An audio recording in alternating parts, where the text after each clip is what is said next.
Hi guys, Bryan Nicholson here for Pinnacle, just giving you some insight for the Travellers Championship over the weekend and a rundown of yesterday's play. So basically the course is playing very easy, benign conditions, soft.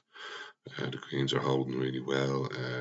Pins were easy yesterday. They might get a little bit tougher for the weekend with some pin positions near the edges of the greens. And we know here we can't be too aggressive because if we go over the greens, or they're all kind of raised sort of upturns, saucer kind of greens, and if you go over them, it can be really hard, kind of up and downs. But it was another day of low scoring, with Denny McCarthy actually leading, and McCarthy was he'd been on the radar obviously for a while. He was one of our picks last week in the US Open, but I had a look at him pre-tournament, and his form at TPC River Highlands wasn't great, so I left him out because of that. But he is currently actually he's 5.7 now on Pinnacle odds.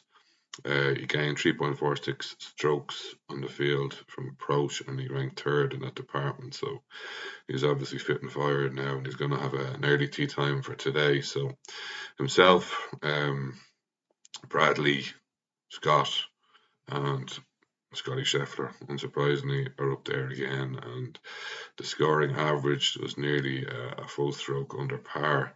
So kind of good weather expected again. So kind of cloudy as well. Let's see some more good scoring today. So in terms of bets that I kind of like Brian Harman was a guy that was on the shortlist pre-tournament.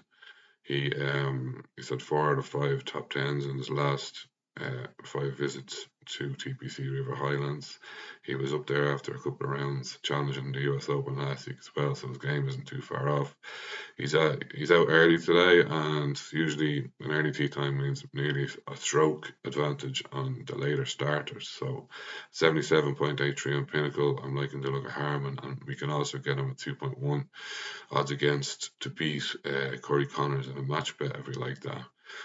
Just a quick word on Tom Kim as well. It's 1.87 to beat Jason Day, and it was his first competitive round at the TPC River Highlands yesterday, and he made a few mistakes, which really cost him a lot of shots. And well, simply he could have been 5 or 6 shots better easily, and I fancy a low one from him today. So 1.87 if you like the match betting for just an 18-hole match bet against Jason Day is another good wager I like today.